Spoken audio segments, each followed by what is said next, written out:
ሰላም ጤና ይስጥልን።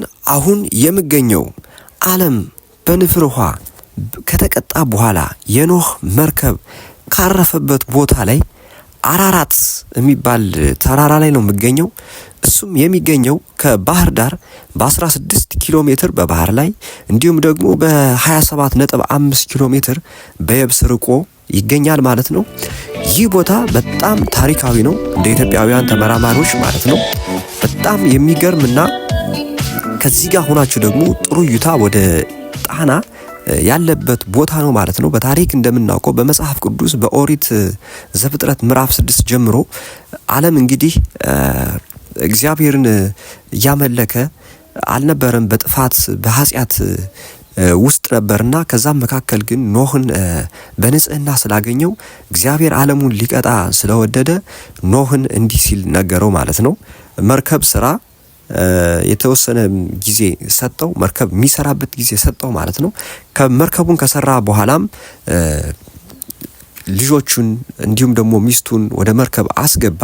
ከዛም ከአዋፋት እንዲሁም ደግሞ ከእንስሳት ሁለት አርገህ ለዘር እንዲተርፍ አስገባ ብሎት በዛ መሰረት ለዘር ካስገባ በኋላ ዓለም ለ40 ቀን ለ40 ሌሊት በንፍር ውሃ ተቀጣለሽ ማለት ነው። ከዛም በኋላ በ40ኛው ቀን የኖህ መርከብ ያረፈበት ትልቁ ቦታ አራራት ይባላል ማለት ነው።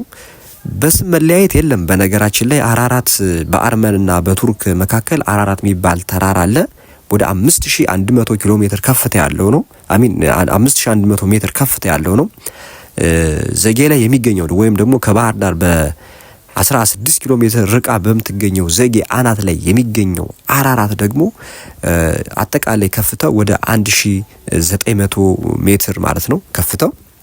መጽሐፍ ቅዱስ እንደሚለው ያው ከውሃ 15 ክንድ ራቅ ብላ መርከቧ አረፈች ነው የሚለውና በዚህ ሂሳብ ሲሰራ ደግሞ የኖህ መርከብ አረፈች ተብሎ የሚታመነው በኢትዮጵያውያን ታሪክ ተመራማሪዎች ዘጌ አራራት መሆኑ ይገለጻል።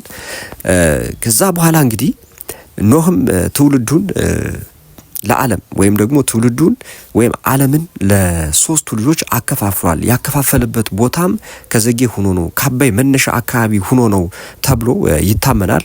ሴም፣ ያፌት፣ ካም እንዲሁም ካምን አፍሪካን ለካም ሴም ያፌት ደግሞ አውሮፓና ኤዥያን አከፋፈላቸው ነው የሚባል።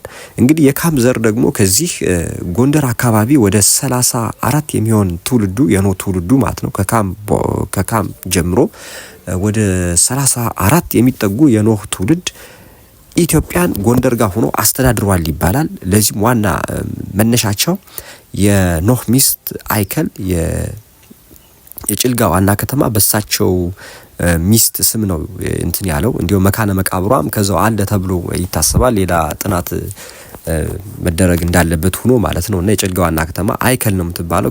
ከዚህ ተነስተው እንግዲህ የኢትዮጵያ ሊቃውንቶች ወይም የኢትዮጵያ ተመራማሪዎች የታሪክ ተመራማሪዎች ማለት ነው የኖህ መርከብ ከጥፋት ውሃ በኋላ ያረፈው በዘጌ አራራት ተራራ ላይ ነው ብለው ሐሳባቸውን ወይም ምርምራቸውን አስፍረዋል ማለት ነው።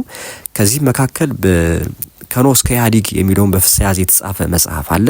ከዛ ያገኘሁት መረጃ አለ። እንዲሁም ደግሞ ጎግልም ሰርች ተደርጎ ጎግል ላይ የሚለው ብዙ ጊዜ የዓለም ተመራማሪዎች የአራራት ተራራ ወይም የኖህ መርከብ ያረፈበት አራራት ተራራ መገኘው በቱርክና በአርመን መካከል ነው ብለው ሐሳባቸውን ይደመድማሉ ማለት ነው።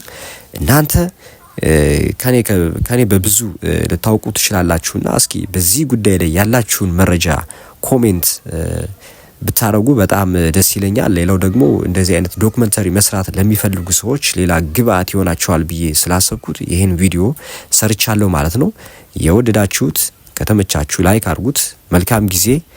አራራት ተራራ የኖህ መርከብ ያረፈበት ነው። ለዓለም አስተዋውቁ ብዬ ጋብዛለሁ ማለት ነው። መልካም ጊዜ።